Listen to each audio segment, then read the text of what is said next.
soit le nom du Seigneur. Amen. Amen. Frappez dans les mains pour le Seigneur ce matin. Et faites un bruit joyeux.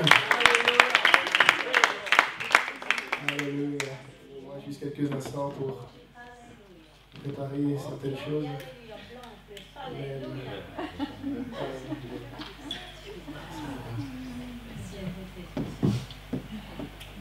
J'ai demandé tout à l'heure si on devait remplir le baptistère, il m'a dit non. Il n'en aurait plus. On continue à croire, hein, peut-être. Qui sait, que quelqu'un se décide aujourd'hui de suivre Jésus. Alléluia. Toutes choses sont possibles. Alléluia. Amen. Amen. Dis-moi-en, hein, s'il vous plaît. Merci.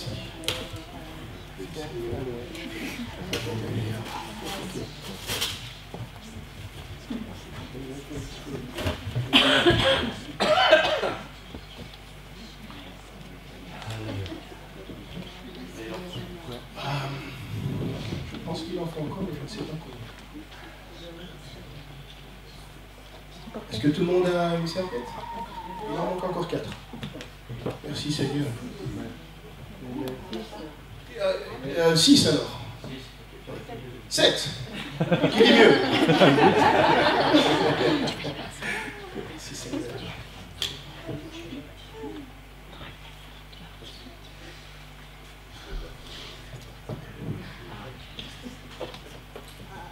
Pendant que nous attendons, on peut tourner dans l'évangile de Jean, chapitre 13.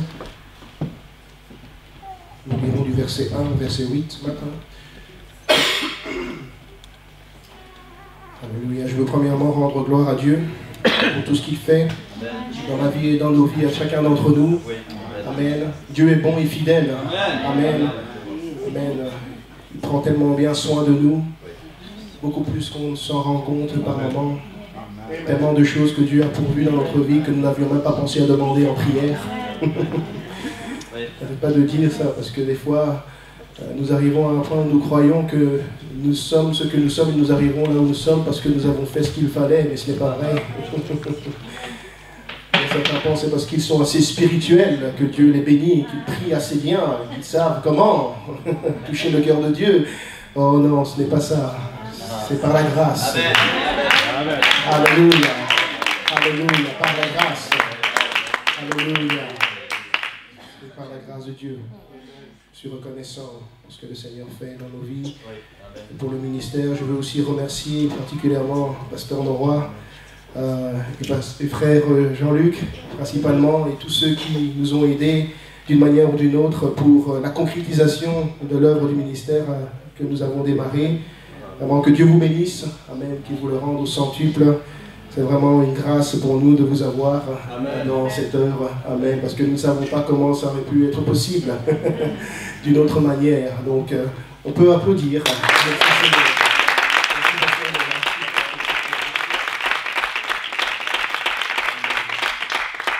Alléluia. Amen. Je ne vais pas tarder. Nous allons tourner dans la parole du Seigneur ce matin, dans Jean chapitre 13, verset 1 au verset 8. Si vous voulez bien vous lever avec moi. Alléluia.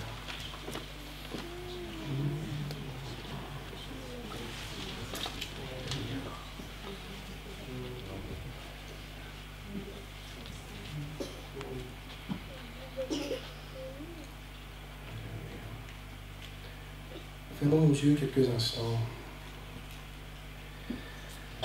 Adorons le Seigneur. Alléluia. Prenons le temps ce matin. Alléluia.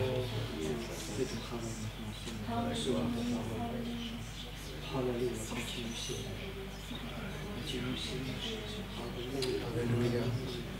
Faites résonner un son de louange et d'adoration au Seigneur.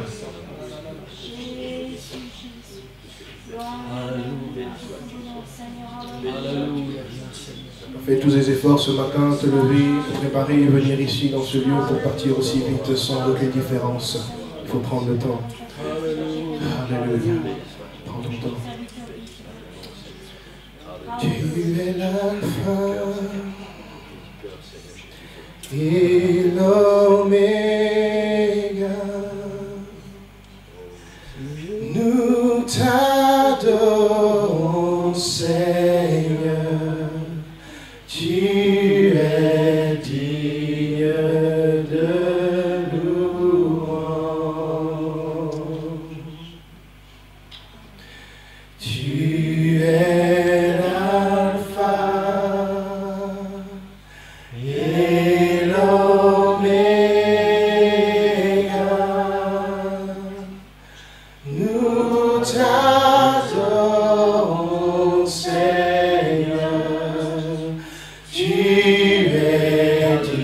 de louange. Nous te rendons la gloire. Nous t'adorons, Seigneur. Tu es digne de louange. Nous te rendons la gloire. Nous t'adorons, Seigneur. Tu es digne de louange. Oh, nous te rendons, alléluia, toute la gloire. Nous t'adorons, Seigneur. Tu es digne de louange. Alléluia, son louange dans ce lieu. Alléluia, adorez-le du fond de votre cœur ce matin. Bénissez le nom de votre Seigneur. Bénissez le nom de votre roi. Votre Dieu est présent dans ce lieu. Alléluia, il règne sur son trône. Le pan de sa robe remplit le temple. Alléluia, sa victoire est présente dans tout ce lieu ce matin. Tu marches en territoire conquis. Alléluia. L'ennemi a perdu toute sa puissance. L'ennemi a été vaincu à la croix. Le sang de Jésus-Christ a brisé toutes les malédictions. Il te guérit. Par son sang, il te purifie. Il te sanctifie. Alléluia. Son corps a été brisé pour tes maladies. Reçois la guérison dans ton corps ce matin. Sois délivré, sois guéri, sois transformé par le souffle de son esprit. Reçois l'Esprit de Dieu dans ce lieu ce matin. Alléluia, alléluia, alléluia, alléluia. Bénis-le, bénis-le. Ouvre ce cœur et ouvre cette bouche et commencez à prononcer les paroles de louange, d'adoration et de reconnaissance à votre Dieu. Il a le nom dessus de tous les noms. Tout genou fléchira, toute langue confessera, toute montagne s'abaissera devant le nom du Seigneur. Alléluia, alléluia. Bénissez-le, peuple de Dieu, rendez le nom de votre Dieu grand, car il est grand, rendez-le grand dans votre cœur. Alléluia, annoncez au monde présent et au monde à venir que vous appartenez au plus grand, au plus haut des cieux. Il est le même hier, aujourd'hui, et il ne change pas. Alléluia, alléluia, alléluia. Alléluia, alléluia. Déversez vos coupes ce matin. Déversez vos coupes pour qu'il remplisse à nouveau. Pour qu'il envoie une huile fraîche. Quelque chose de nouveau. Quelque chose de différent dans ce lieu ce matin. Oh, alléluia, alléluia. Alléluia, alléluia, alléluia. Alléluia. Alléluia. Alléluia. Alléluia. L'onction du Seigneur est dans ce lieu. Alléluia. Alléluia. Oh Jésus. Béni soit ton nom ce matin. Alléluia. Alléluia. Alléluia.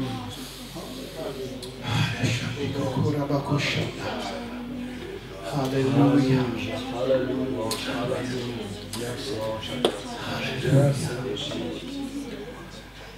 Jean chapitre 13, verset 1 au verset 8. Lisons ensemble la parole du Seigneur. Je lis de la version du Semeur. C'était juste avant la fête de la Pâque. Jésus savait que l'heure était venue pour lui de quitter ce monde, pour s'en aller auprès de son Père. Et c'est pourquoi il donna aux siens qu'il aimait et qui étaient dans le monde une marque suprême de son amour pour eux. C'était au cours du repas de la Pâque. Déjà, le diable avait semé dans le cœur de Judas, fils de Simon Iscariote, le projet de trahir son maître et de le livrer. Jésus savait que le Père avait tout remis entre ses mains et qu'il était venu d'auprès de Dieu et allait retourner auprès de lui. Il se leva de table pendant le dîner, posa son vêtement et prit une serviette de lin qu'il se noua autour de la taille. Ensuite, il versa de l'eau dans une bassine et commença à laver les pieds de ses disciples, puis à les essuyer avec la serviette qui s'était nouée autour de la taille. Quand vint le tour de Simon Pierre, celui-ci protesta, disant « Toi, Seigneur, tu veux me laver les pieds ?» Et Jésus lui répondit « Ce que je fais, tu ne le comprends pas pour l'instant. Tu le comprendras plus tard. » Mais Pierre répliqua « Non, tu ne me laveras pas les pieds, sûrement pas. » Et Jésus lui répondit « Si je ne te lave pas, il n'y a plus rien de commun entre toi et moi. » Vous pouvez poser vos Bibles. Amen. Fermons les yeux et prions quelques instants pour la parole du Seigneur. Alléluia. Seigneur Jésus, utilise-moi comme ton instrument. Seigneur, rends-moi habile, Seigneur Jésus, efficace et sage, Seigneur Jésus, pour apporter ta parole, Seigneur Jésus, et la déposer, Seigneur Jésus, dans la terre que tu as préparée ce matin. Que la puissance de ton esprit, Seigneur Jésus, m'œuvre dans ce lieu pendant que ta parole est prêchée, Seigneur Jésus, et que ceux qui sont appelés, Seigneur, selon ton dessein, répondent à cet appel ce matin. Sois bénis, sois touchés, transformés au plus profond d'eux-mêmes, Seigneur Jésus. Rends ce moment différent de tous les autres, Seigneur. Transforme-nous, change-nous, Seigneur. Change notre mentalité. Délivre-nous de nos peurs, de nos craintes, Seigneur. Que ton nom soit glorifié dans ce lieu et que des vies soient renouvelées, changées, transformées pour la gloire de ton nom. Au nom de Jésus-Christ. Alléluia. Amen. Frappez dans les mains pour le Seigneur dans ce lieu. Alléluia. Alléluia. Je vais prendre place dans la présence du Seigneur. Je veux prêcher sur ce sujet ce matin, une serviette pour servir. Amen. Une serviette pour servir. Amen. Regardez votre voisin, dites-lui, une serviette pour servir. Alléluia. Amen. Assurez-vous, je n'ai pas apporté de serviette pour que vous preniez votre bain, mais c'est pour servir. Ce matin. Alléluia. Nous vivons dans un monde et une époque où les choses vont de plus en plus vite. Les choses doivent aller toujours au plus vite de nos jours. On fait de plus en plus de choses en moins de temps possible. Tout doit aller vite. Il fut d'un temps, quand les ordinateurs étaient sortis, qu'il y avait Internet et autres, quand on cliquait sur une icône, on trouvait normal d'attendre pour que la fenêtre s'ouvre. Aujourd'hui, quand je clique sur l'icône et qu'en 2 secondes ce n'est pas ouvert, je m'énerve. Je me dis, il y a quelque chose qui cloche ici, parce qu'on est dans ce système où tout est maintenant rapide, vitesse, flash, génération quick, micro-ondes, tout doit aller vite. On grandit dans un monde où la plupart des gens se donnent aussi de grands objectifs dans la vie, de grandes ambitions, généralement inspirées par un système mondain mis en place dans le monde pour contrôler l'objectivité du peuple, contrôler la pensée du peuple. Bien souvent, nous, enfants de Dieu, nous sommes aussi entraînés dans ce mouvement et nous nous retrouvons aussi emprisonnés dans ce stress d'accomplir quelque chose d'important et très vite. On veut tous les bénéfices de la réussite en moins de temps et avec le moins de sacrifices possible. Et bien souvent, entraînés dans ce courant du va-vite, on oublie de prendre le temps pour écouter ce que Dieu a à nous dire. Je veux que tu regardes ton voisin et que tu lui dises ce matin, prends le temps. Ce matin, prends le temps, mon frère, ma soeur. Alléluia. Oui, tout doit aller vite, top chrono. Et le système est rentré dans l'église, et le corps de Christ, en sorte qu'on voudrait même chronométrer, s'il était possible, le mouvement du Saint-Esprit. Les choses doivent aller vite. Ainsi, quand il s'agit aussi de servir dans le ministère, cette mentalité est aussi présente. Et soit on n'a pas le temps de se donner au service du Seigneur parce que nous sommes déjà occupés par des ambitions personnelles, par des choses qui nous concernent nous, parce qu'il y a aussi dans cette mentalité une mentalité d'égoïsme, de personne du soi, où on s'occupe premièrement de soi. Et peut-être si j'ai le temps, je m'occuperai de mon prochain. Quand le plus grand commandement est celui d'aimer premièrement le Seigneur ton Dieu et ensuite d'aimer ton prochain comme toi-même. Quelqu'un dise Amen ce matin. Alléluia. Soit nous sommes trop occupés ou soit nous voulons servir dans le ministère mais sans traverser le temps d'apprentissage nécessaire au pied du Maître. Et alors je me retrouve à être vexé, blessé, offensé lorsqu'on ne me donne pas accès assez vite au poste que je veux, lorsqu'on ne me reconnaît pas assez vite, je me fâche et peut-être que je quitte l'assemblée pour aller ailleurs où on me verra pour ce que je suis réellement, parce que tout doit aller vite, vite, vite, vite, vite, vite, vite, vite, vite. Je suis sauvé aujourd'hui et demain je veux amener le réveil. Je vais enseigner à tout le monde comment être chrétien demain. Mais je vais partir encore, peut-être des derniers, je ne sais pas, pour vous, qui croient qu'avant de se mettre à enseigner à qui que ce soit, quoi que ce soit, il faut d'abord t'asseoir et apprendre quelque chose. Alléluia. Amen. Dis encore à ton voisin, il faut prendre le temps pour servir. Alléluia. Et en effet, marcher avec Dieu est une chose qui prend du temps. Oui. Tout ne se fait pas de manière instantanée. Ça prend du temps. Dans le royaume de Dieu, oui, le salut est une chose instantanée. Une fois que nous avons reconnu Christ pour Seigneur et Sauveur, et nous avons répondu à son appel de la nouvelle naissance, nous avons l'héritage de la vie éternelle instantanément. Mais Dieu maintenant veut nous faire passer par le processus qu'on appelle la transformation, par le renouvellement de ta mentalité. Oui. Alléluia. Oui. Il faut que cette mentalité change et que tu expérimentes une transformation qui te rendra capable de servir dans ce nouveau royaume dans lequel tu viens de rentrer. Alléluia. Que quelqu'un dise Amen ce matin. Amen. Alléluia. Amen. Alléluia. Nous devons passer par un renouvellement de mentalité afin de discerner ce qui est agréable à Dieu, dit la parole de Dieu. Afin de discerner ce qui est bon et parfait. Amen.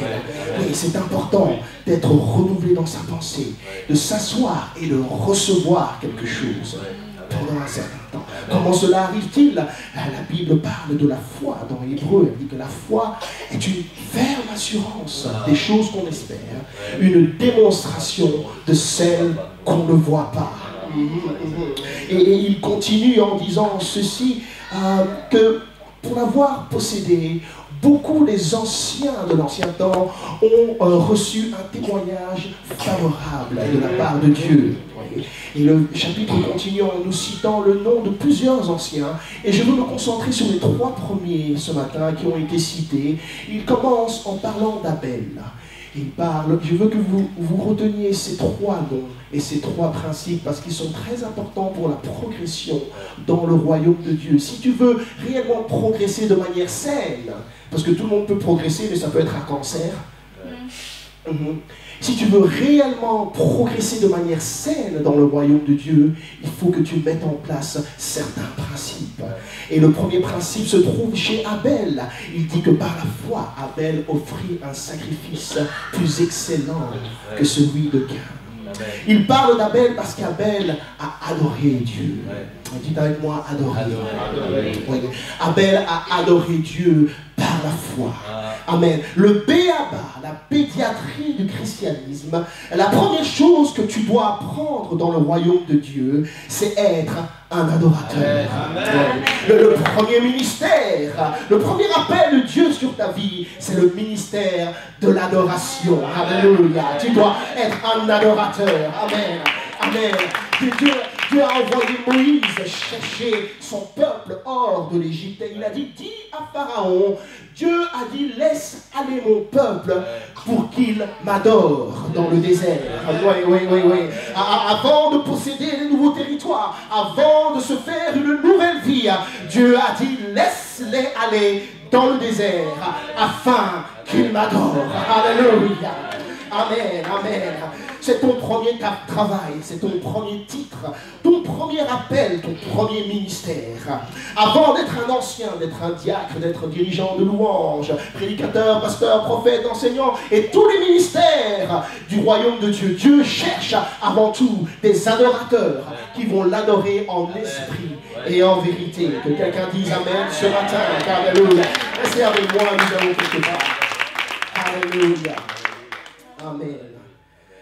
Ainsi, la première consécration de tout enfant de Dieu se trouve dans l'adoration. Il doit y avoir ce fondement de base dans ta vie, de telle sorte que tout le reste peut venir et partir. Et quand tout est terminé et qu'il n'y a plus rien dans ta vie, à la fin de la journée, je suis un adorateur. Oui. Tout peut partir, on peut tout me prendre. Les gens peuvent venir et partir, me trahir, me bénir, faire tout ce qu'ils veulent. Mais à la fin de la journée, je suis un adorateur. Alléluia. Les portes peuvent se fermer ou s'ouvrir. On peut me donner un travail et me le reprendre le lendemain. À la fin de la journée, je suis un adorateur. Alléluia. Que quelqu'un frappe les mains pour le Seigneur ce matin.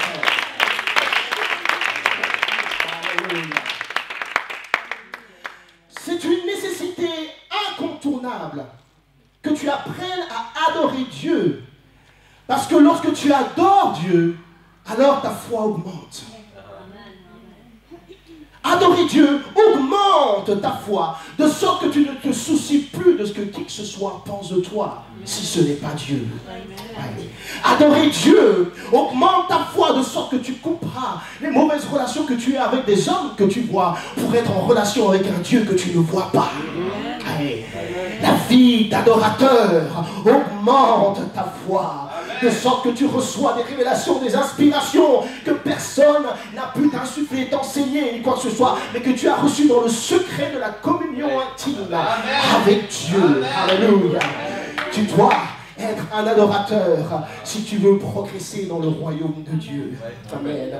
Et beaucoup s'imaginent, et c'est là que le problème est, que beaucoup s'imaginent que l'adoration est une chose qui peut être apprise comme on apprend les textes, les lignes d'un texte.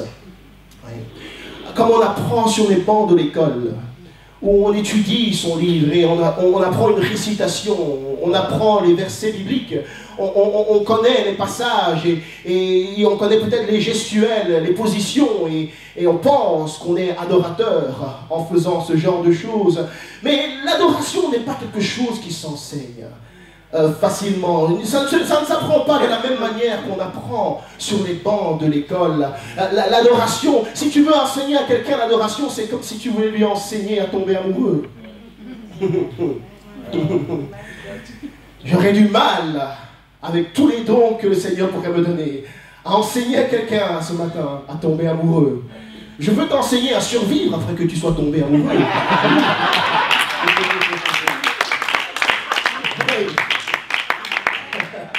Il y a un ministère pour ça. Mais je ne peux pas t'enseigner à tomber amoureux. Et de la même manière, je ne peux pas t'enseigner à être réellement un adorateur qui adore Dieu en esprit et en vérité. L'adoration, tout comme tomber amoureux, est quelque chose qui naît au plus profond de ton cœur, au plus profond du cœur, qui est reconnaissant vis-à-vis de son Dieu, qui est reconnaissant d'appartenir à un Dieu si grand, reconnaissant d'avoir été aimé si fort qu'il a donné sa vie pour moi à la croix, et que son sang a coulé, et que son corps a été brisé. Alléluia. Si reconnaissant d'avoir été pardonné, justifié, racheté, libéré et délivré par la puissance de son esprit. Alléluia. Et c'est dans cette prise de conscience de la reconnaissance et de gratitude que j'ai envers Dieu que naît l'adoration dans ma vie. Je suis un adorateur. Ça ne dépend pas de ma culture, ça ne dépend pas, même pas de ma personnalité, ça n'a rien à voir avec mes origines, ça a tout à voir avec une attitude de gratitude. Pose la question à ton voisin ce matin, es-tu reconnaissant?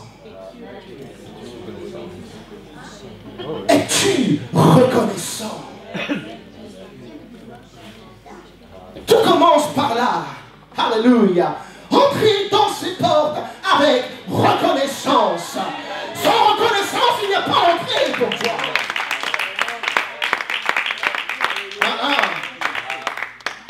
Alléluia. Ainsi, quand je viens dans la maison de Dieu, peu importe ce par quoi je suis en train de passer, je dois balayer ça sur le côté et me souvenir de la grandeur de mon Dieu et dire Hosanna, Hosanna, gloire à celui qui était, qui est, qui revient. Alléluia. Amen. Amen. Alléluia. L'adoration. La première base. Ensuite, deuxièmement, le texte nous dit que par la foi, Enoch marcha avec Dieu et on ne le vit plus. Parce qu'il plut à Dieu. Parce qu'il était agréable à Dieu. Tout ce qu'il restait de lui, c'était un témoignage qu'il était agréable à Dieu. Donc la deuxième chose à apprendre, c'est de marcher par la foi. Nous devons apprendre à adorer par la foi. Mais ensuite, nous devons apprendre à marcher par la foi. Ça va si je prends mon temps ce matin? Alléluia. C'est ce que j'ai dit au début. Je prends mon temps ce matin parce que Dieu veut faire un travail en profondeur. Marcher avec Dieu par la foi. Tu ne peux pas marcher avec Dieu si tu ne l'adores pas. Tu ne peux pas marcher avec un Dieu que tu n'adores pas. Beaucoup veulent éviter la vie d'adorateur pour marcher avec Dieu. Ils veulent être disciplinés et dévoués à toutes sortes de choses religieuses, être fidèles à l'église et faire les œuvres de la foi. Mais ils n'ont pas le cœur de la foi. Il n'y a pas d'adoration, il n'y a pas d'amour qui brûle dans le cœur. Et on se retrouve à faire des œuvres mortes. On se retrouve à être à l'église, mais il n'y a aucune différence si nous étions assis dans notre canapé devant la télé. Oui. Tu ne peux pas marcher avec Dieu et expérimenter une transformation si tu ne l'adores pas. Alléluia. Amen. Sans être un adorateur, c'est une lourde tâche que d'être discipliné pour les principes du royaume. Oui. Parce que c'est dans l'adoration que mon homme spirituel prend vie. Parce que je deviens en communion avec le Saint-Esprit. Et quand je marche selon l'Esprit, c'est alors que je n'accomplirai pas les désirs de la chair. Que je n'écouterai pas ma chair qui me tire en bas. Alors que Dieu veut me tirer en haut. Oh, alléluia. Quelqu'un a manqué l'occasion de crier ce matin.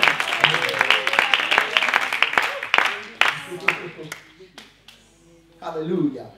Marchez selon l'esprit et vous n'accomplirez pas les désirs de la chair ou de la parole. C'est une vie d'adorateur qui va soutenir ma marche consistante avec Dieu. Et que persévérer et résister aux attaques de l'ennemi finalement ne devient pas si épuisant que ça. si laborieux. Oui, c'est laborieux, mais j'y arrive tout de même. Oui, je sens l'effort qu'il faut, mais me voici, je suis toujours là, Seigneur. Alléluia. Faisons attention de ne pas devenir comme cette église à qui Dieu a envoyé une lettre, Éphèse, lui disant, oui, tu fais beaucoup de choses, oui, tu fais des œuvres, oui, mais le feu de ton amour ne se fait plus ressentir envers moi. Il est possible de garder en surface les attitudes et les actes de la foi, mais de perdre le cœur de la foi. Alléluia. Amen. Amen. Et donc, Enoch marcha avec Dieu. Et je peux l'imaginer être graduellement changé et transformé pendant qu'il marchait avec Dieu. Oui. Parce que marcher avec Dieu doit progressivement nous transformer, nous changer notre mentalité, changer notre façon de voir les choses, notre façon de voir les gens, d'expérimenter les situations. Oui, oui, marcher avec Dieu change notre être entier. De sorte que Noé marchait avec Dieu, Noé diminuait, Enoch diminuait et Dieu augmentait. Noé diminuait et Christ augmentait. Il diminuait et Christ augmentait. Jusqu'au point où Noé ne fut plus. Enoch ne fut plus. Il disparut. Parce que Dieu avait pris toute la place dans sa vie. Alléluia. Et tu ne dois pas revenir à ce stade dans ta vie spirituelle où ce n'est plus toi qui vis, mais Christ qui vit en toi, l'espérance de la gloire. Alléluia.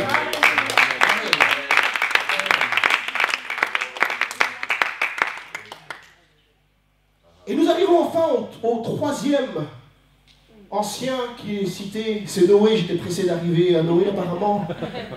Par la foi, Noé divinement avertit les choses qu'on ne pouvait voir, construisit, et il était saisi d'une crainte respectueuse, il construisit un bateau, une arche, pour sauver sa famille.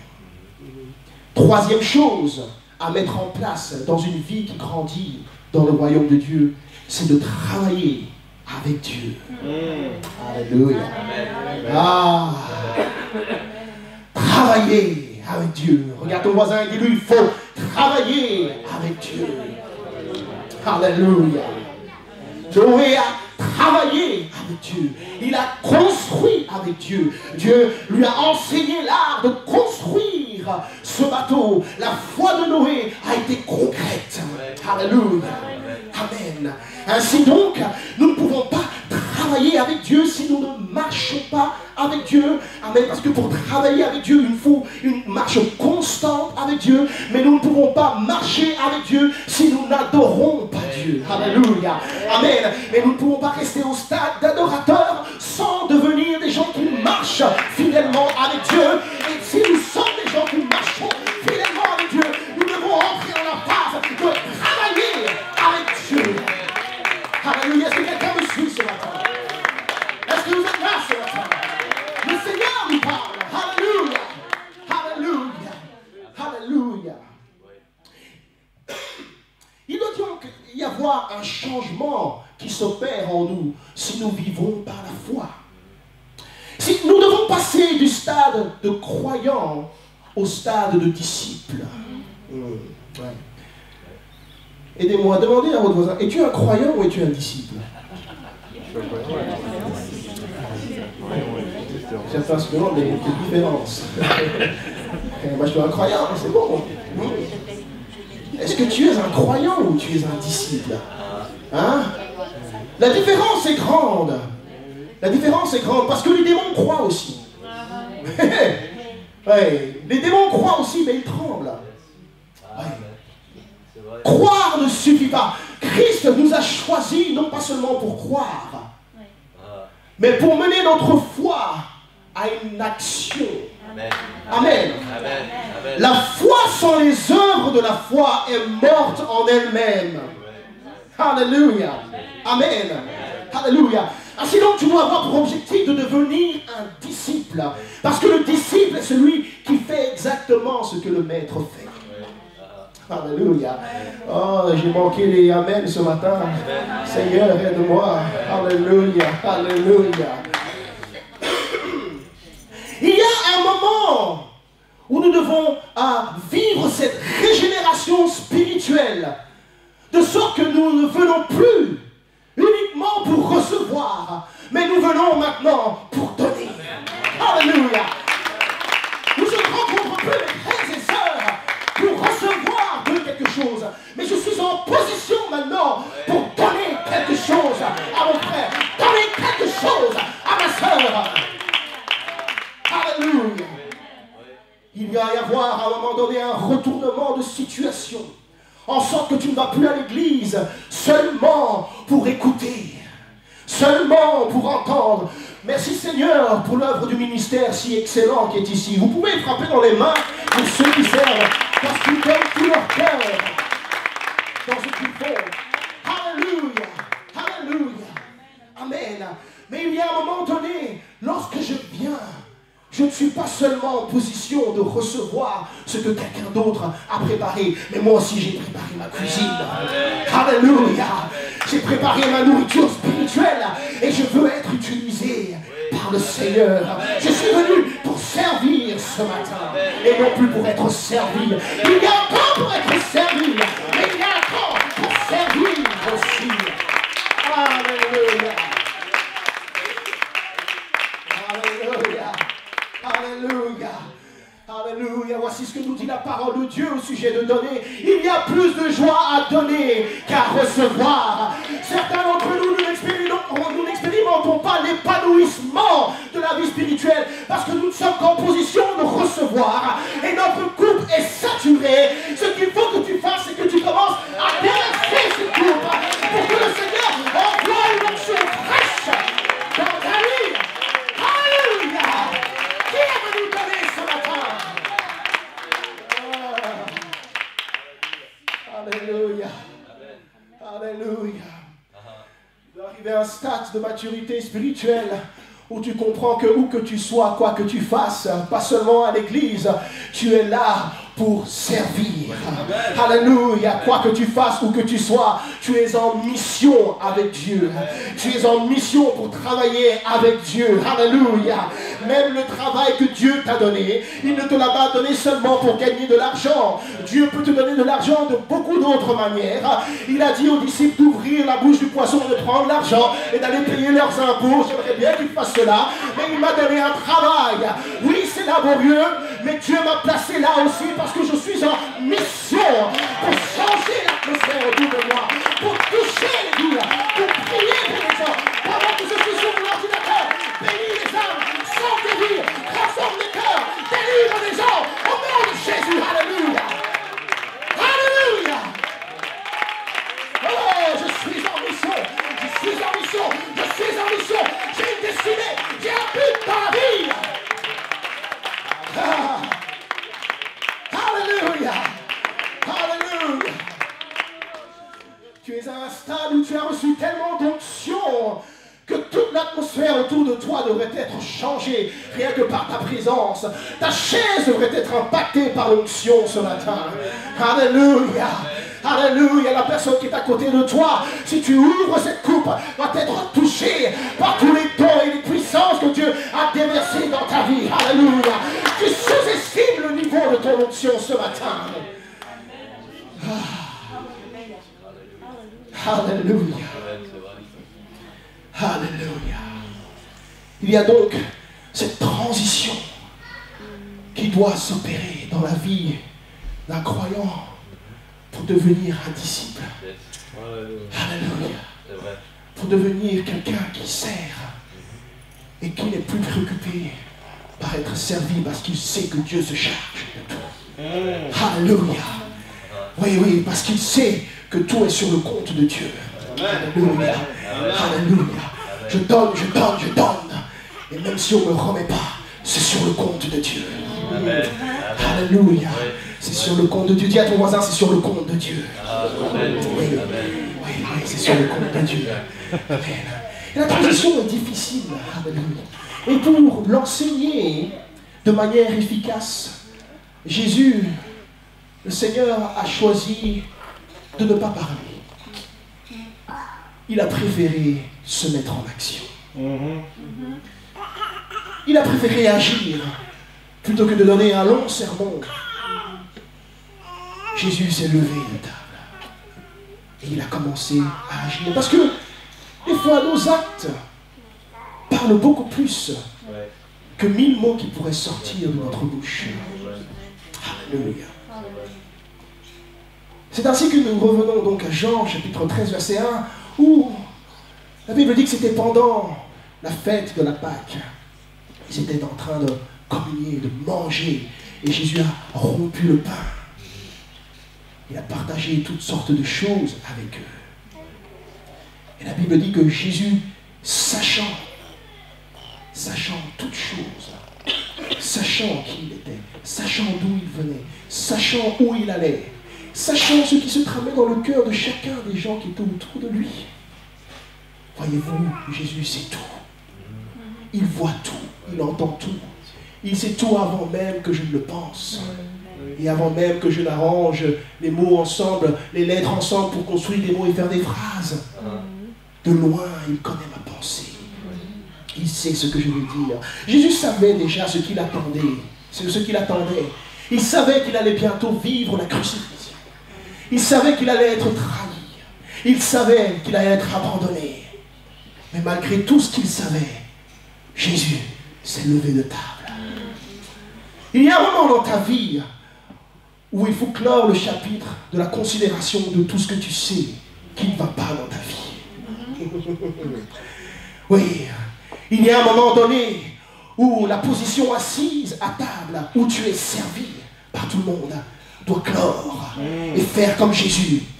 Je me lève de table. Amen. Alléluia. Amen. Jésus, sachant d'où il venait, et sachant ce par quoi il allait passer, et sachant où il allait aller, il s'est levé malgré tout, connaissant le cœur de tous ceux qui étaient présents, sachant que Judas était présent et allait le trahir, sachant que Pierre, à qui il a remis les clés du royaume, allait le renier 3 fois, sachant que les autres allaient fuir au loin.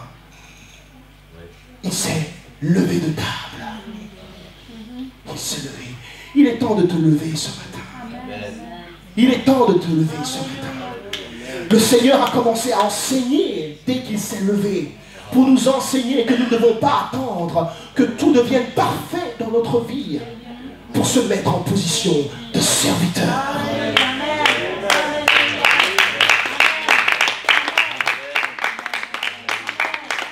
La fausse idée qui circule, c'est que les serviteurs de Dieu, les prédicateurs, les pasteurs ont une vie plus excellente. Ah, ils marchent sur les nuages. Ils prennent des bonnes doses de je ne sais quoi qui les rend insensibles à quoi que ce soit. Ils ont la belle vie. Ce qui est totalement erroné, ce qui est totalement faux. C'est simplement que cette personne que tu vois servir a pris la décision d'ignorer les stratagèmes de l'ennemi et de ne regarder plus que la mission pour laquelle il a été envoyé. Amen. Dieu cherche ce genre d'adorateurs et ils sont présents dans ce lieu ce matin. Alléluia. Alléluia. Alléluia. Jésus, sachant ce qui allait se passer, se leva de table. Sachant tout cela, ça n'a pas empêché d'accomplir sa mission. Et la Bible dit qu'il se leva donc pour servir les autres. Et donc, il se leva et il prit une serviette. Mais avant de mettre sa serviette, la Bible dit qu'il a enlevé sa robe. Sa robe qui l'honorait, sa robe qui marquait sa position d'honneur, sa position de maître, sa position de responsable, de gestionnaire de toutes les affaires de la terre. Parce qu'il se préparait à passer à un prochain niveau. Alléluia. Bien souvent, nous pensons que pour aller au niveau supérieur, nous devons nous revêtir de plus et de plus encore. Mais croyez-moi, pour recevoir quelque chose de nouveau de Dieu, il faut se dépouiller. Il faut se dépouiller de toi-même, te dépouiller de ton titre, te dépouiller de tes responsabilités, oui, de ton amour propre. Parce que maintenant, il ne s'agit plus de toi, mais tout est à propos de la gloire de Dieu. Tu ne peux pas te servir et servir les autres en même temps. Soit tu sers les autres et tu t'ignores, ou soit tu te sers et tu ignores les autres. Mais tu ne peux pas faire les deux en même temps. À un moment donné, tu vas devoir faire confiance à Dieu, de garder tes arrières, pendant que toi tu t'occupes de ses affaires. Si tu t'occupes des affaires de Dieu, Dieu s'occupera aussi de toi.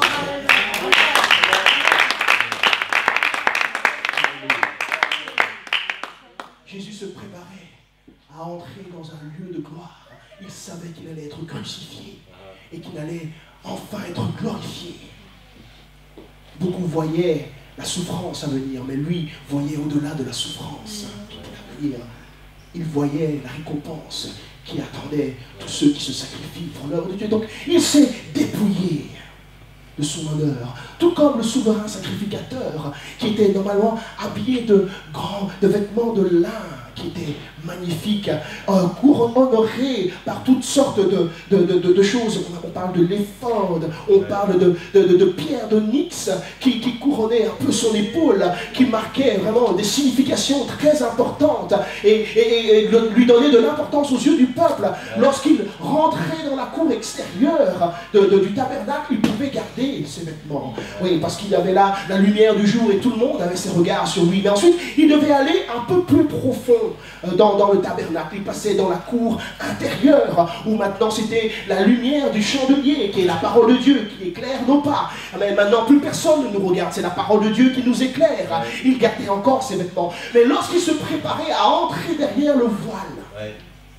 et à entrer dans la présence glorieuse de Dieu, là où plus rien n'éclairait, ce n'était seulement l'Esprit de Dieu qui était là, ce souverain sacrificateur devait enlever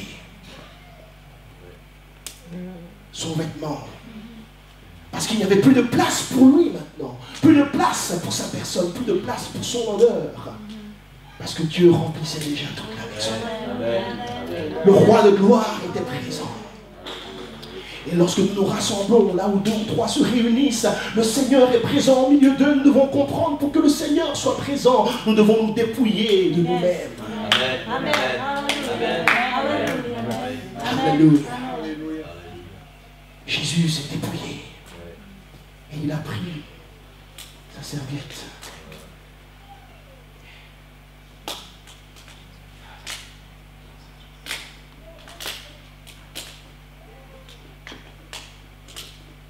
Il l'a mis autour de sa taille. Et il s'est mis à les servir. Est-ce que tu es capable de servir des gens que tu sais qui vont t'abandonner?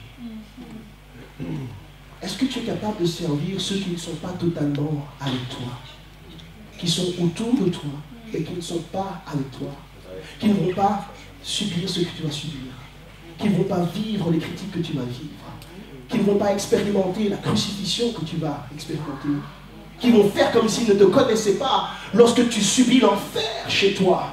Est-ce que tu peux ignorer cela et venir servir quand même? Jésus, sachant toutes choses. Est-ce que vous avez déjà réalisé qu'il a lavé les pieds de Judas? Il a lavé les pieds de Judas. Et tout juste après, il a dit, je sais que l'un de vous va me trahir. Oh, c'est facile de servir son propre clan.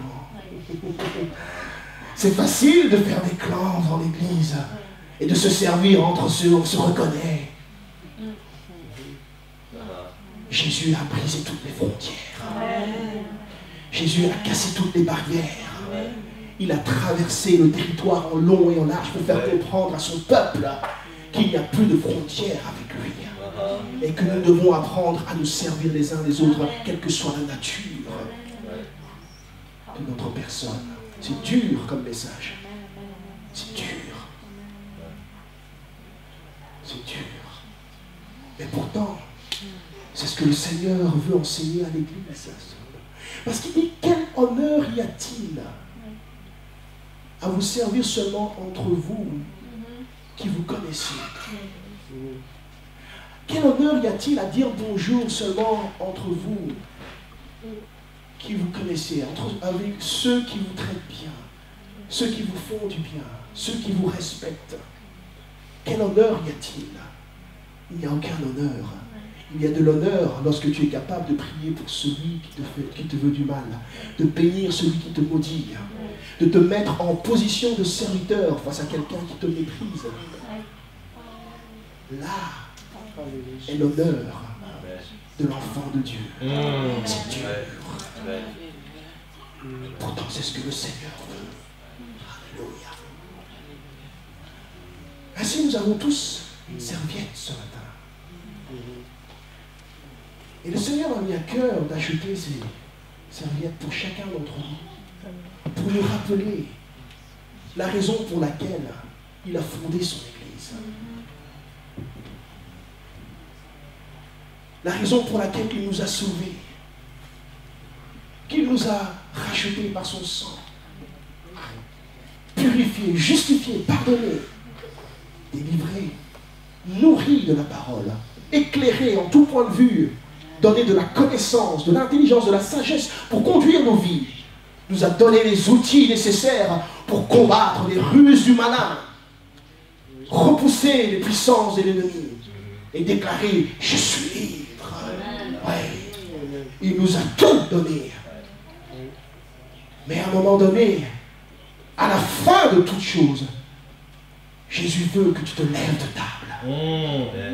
Alléluia. Et que tu te souviennes que tu as un essuie, une serviette en main dont tu dois te ceindre. Amen. Qui va se ceindre ce matin? Amen.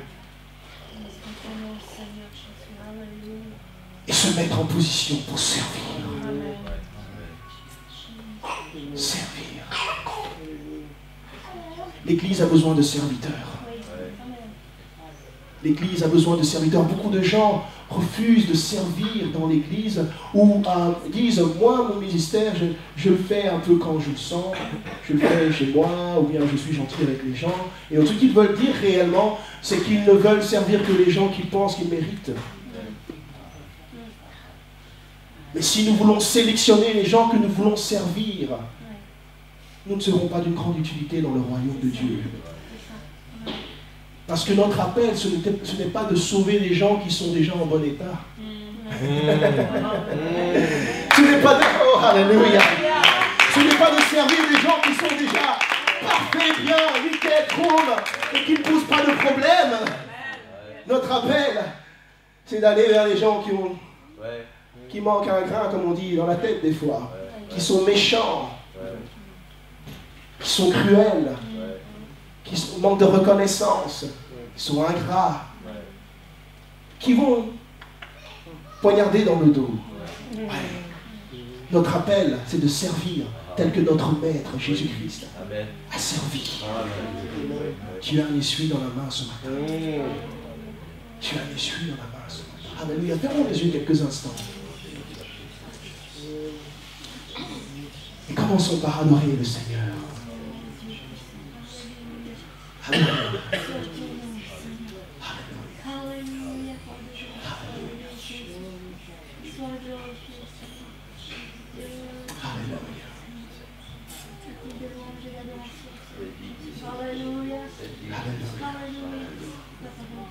Au milieu du repas, il faut interrompre le repas et prendre en main ta destinée, ton appel. Le ton de la réunion ce matin a commencé sur un ton prophétique. Nous avons entendu que nous devons prendre les choses en main, ne pas être passifs, en retrait. Le Seigneur veut que tu entendes ce message. Il veut que tu te mettes à travailler avec lui maintenant. Tu es peut-être un adorateur. Tu marches avec Dieu depuis longtemps. Mais il te reste une étape à franchir. Retrousse tes manches. Lève-toi de table. Tu as été assez nourri. Tu as été nourri de toutes sortes de manières. Cesse de considérer le mal qui va se passer dans ta vie. Cesse de considérer les souffrances que tu vas expérimenter dans ta vie. Dieu est en charge. Et cesse de considérer qui va être reconnaissant pour tout le service que tu vas rendre, pour toute l'aide que tu vas fournir, pour tous les sacrifices que tu vas donner. C'est sur le compte de Dieu. C'est sur le compte de Dieu. Mets-le sur le compte de Dieu.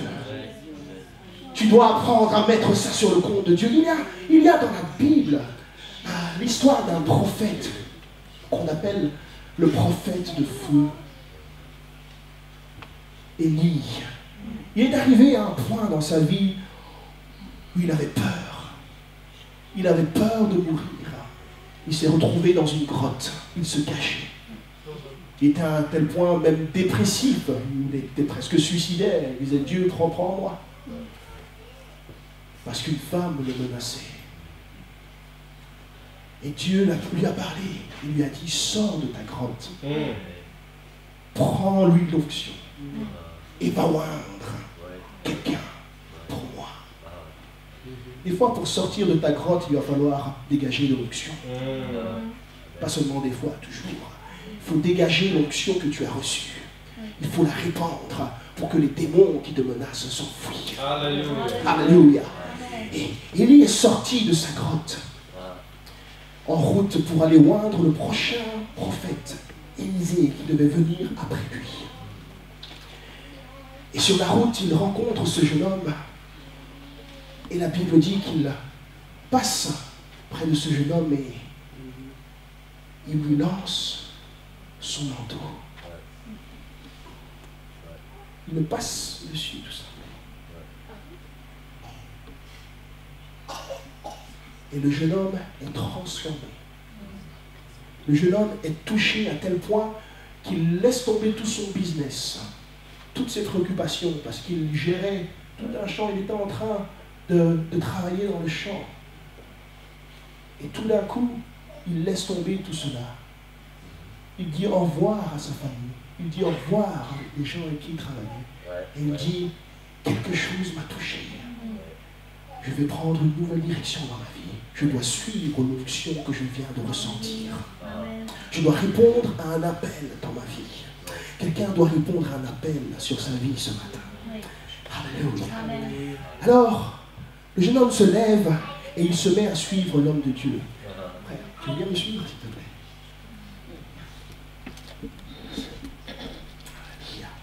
Et donc, il se met à suivre l'homme de Dieu partout où il allait. Alléluia. Élisée était connu comme étant le serviteur qui lavait les mains du prophète Élie. Il était là uniquement pour servir. Il n'avait pas de désir caché. Il n'avait pas d'ambition cachée. Tout ce qu'il voulait, c'était servir. Alléluia. Et donc l'homme de Dieu marche. Il avance. Et Élisée est toujours là. Il le suit à travers tous ses accomplissements, à travers toutes ses œuvres. Tout ce que ces jeunes hommes faisaient, c'était servir l'homme de Dieu. Pendant des années et des années, il servait l'homme de Dieu. Jusqu'à ce qu'à un point, l'homme de Dieu lui demande, qu'est-ce que tu veux?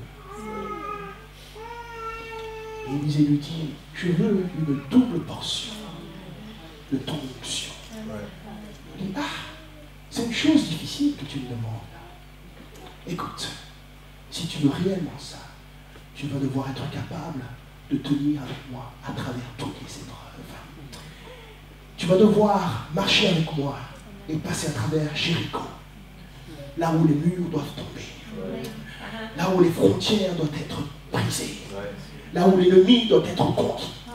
Si tu es toujours avec moi, alors il faudra encore passer à travers Gilgal, là où tu dois être circoncis dans ton cœur et dépouillé de ta vieille nature et revêtir une nouvelle nature.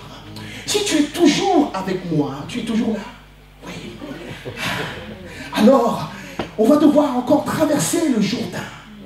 Le Jourdain signifiant la mort, où tu dois totalement mourir à toi-même pour laisser vivre l'Esprit de Dieu en toi et vivre selon les ambitions de Dieu et non plus selon tes propres ambitions.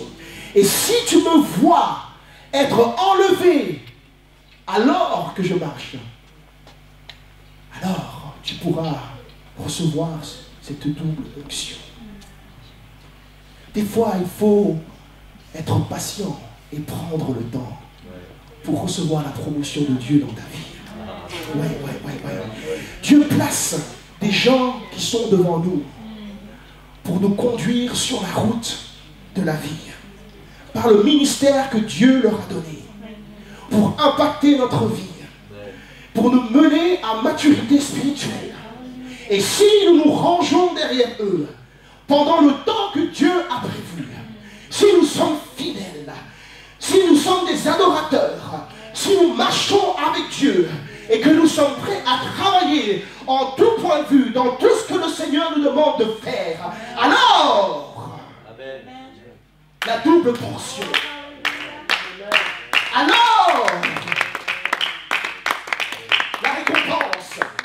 Alors, le miracle. Alors, je ne sais pas ce que tu attends de ta marche avec Dieu, mais je sais que Dieu a une promesse qui est en suspens sur ta vie. Ce qui te sépare de cette promesse, c'est ta volonté de suivre, de te ranger derrière l'homme de Dieu. Oh oui, tu dois te ranger derrière l'homme de Dieu. Tu dois t'asseoir pendant un temps, observer, écouter, recevoir, te laisser enseigner. Et ensuite, Dieu te mettra en position pour servir lorsqu'il jettera son manteau. Et tu recevras cette double portion qui conduira ta vie dans la gloire de Dieu.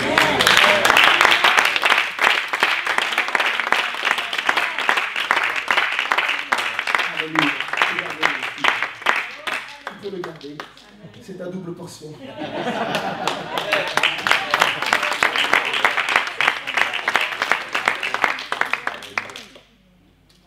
Qu'est-ce que le Seigneur veut nous dire ce matin? Il y a du travail dans l'Église. Il y a du travail pour tout le monde. Il y a une serviette pour tout le monde. Alléluia. Personne ne doit être mis à côté. Il y a un appel sur ta vie.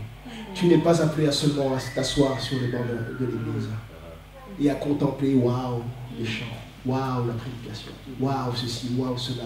Tu as aussi un don qui dort là. Il y a des ministères qui dorment dans ce lieu. Il y a des ministères qui dorment, qui doivent être réveillés. Alléluia. Alléluia. Il est temps de se lever de table, frères et sœurs. Il est temps de te lever de table. Lève-toi de table. Dis à ton voisin, lève-toi de table. Lève-toi de table. Tout cela se fait par la foi. Levons-nous ensemble.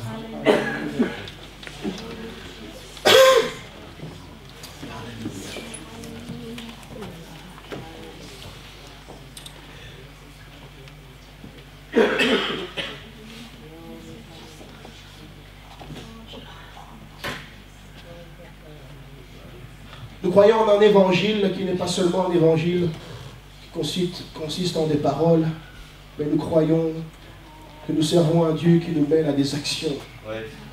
Des actions qui transforment des vies, qui impactent les vies, de sorte que des générations entières sont touchées. Nous croyons que notre Dieu est puissant, efficace, capable de guérir des vies dans l'esprit, le corps et l'âme. Nous croyons que Dieu est capable de changer les mentalités, de délivrer les gens de l'alcoolisme, de la drogue, de l'addiction du sexe et de toutes sortes de choses, de guérir des familles qui sont brisées, de réunir des familles qui ont été déchirées. Dieu est capable de faire toutes sortes de grands prodiges.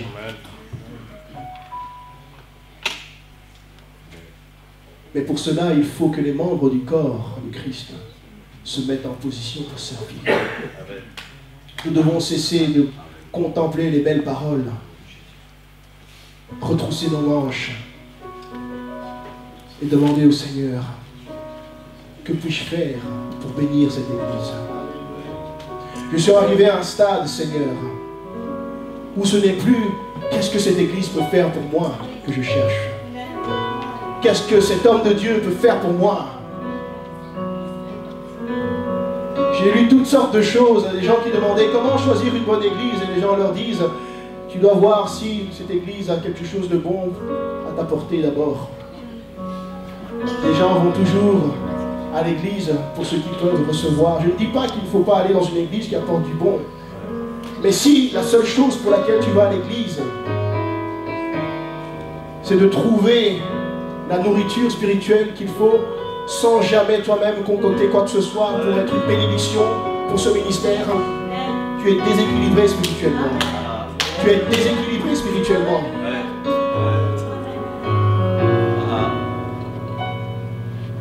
La nature nous l'enseigne. Tu ne peux pas consommer sans jamais faire d'effort pour dépenser quoi que ce soit et rester svelte. Si tu consommes et que tu ne dépenses pas d'énergie, c'est la maladie qui t'attend.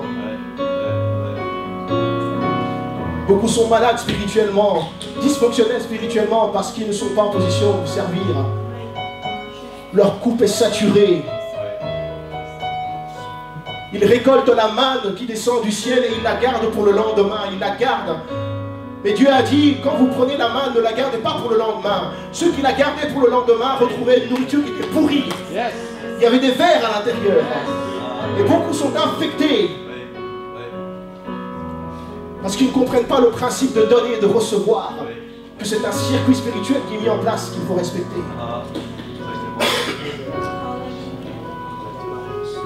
Église de Nivelles, ce message n'est pas seulement pour toi, il est pour tout le corps de Christ, mais aujourd'hui il est pour toi. Dieu cherche des adorateurs qui vont l'adorer en esprit et en vérité, qui vont se mettre en action quand vient le moment. Et vous êtes là ce matin. Il vous a choisi parce que vous êtes capable de porter ses fruits. Il vous a choisi. Il a dit, je vous ai choisi. Vous ne m'avez pas choisi, je vous ai choisi. Afin que vous portiez du fruit. Il savait que tu porterais du fruit. Si tu l'écoutes ce matin, si tu mets de côté toutes ces considérations personnelles, que tu te dépouilles de toi-même, de ton titre, ton importance, tes origines, ta culture, d'où tu viens, et que tu considères uniquement la gloire de Dieu, la volonté de ton Père. Si tu te mets à servir Dieu, tu n'as pas encore vu ce que Dieu est capable de faire dans ta vie. Tu n'as encore rien vu.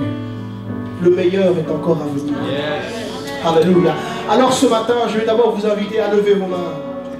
Et pour ceux qui peut-être ne sont pas venus dans une posture de gratitude, de reconnaissance, se souviennent à nouveau de qui est leur Dieu et lui renvoie la reconnaissance, lui renvoie l'honneur qui lui est dû, lui renvoie les paroles d'honneur, qu'ils bénissent son nom du fond de leur cœur pour tout ce qu'il est pour eux, pour tout ce qu'il a accompli dans leur vie.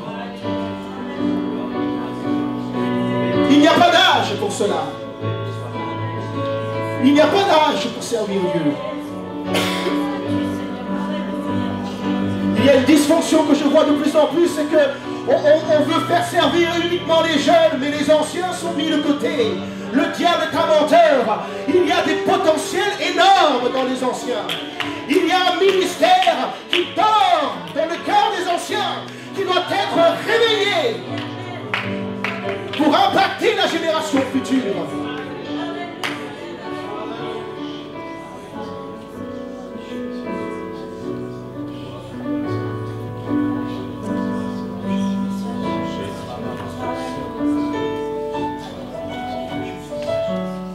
Je vais faire l'appel à l'autel. Et prenez cet appel comme étant un appel à vous lever de table. Et si vous allez venir à cet hôtel, décidez-vous alors de prendre votre serviette et de vous cendre les reins. Parce que vous venez maintenant non plus pour être servi, mais vous venez pour servir les autres, pour servir le temple de Dieu, pour servir vos frères et sœurs, pour bénir quelqu'un, pour encourager quelqu'un, pour relever quelqu'un, pour apporter de l'espoir aux désespérés, pour apporter la vie là où la mort a pris le contrôle, pour apporter les paroles de bénédiction là où la malédiction agit. Oh, alléluia. C'est ça. Ne viens pas sur ta serviette. Ne viens pas sur ta serviette. Où sont les serviteurs? Où sont les serviteurs de Dieu? Qu'ils sortent de leur grotte. Prenez votre onction avec vous et commencez à dégager cette onction. Laissez couler l'onction. Laissez déborder votre coupe. Alléluia. Il y a de la place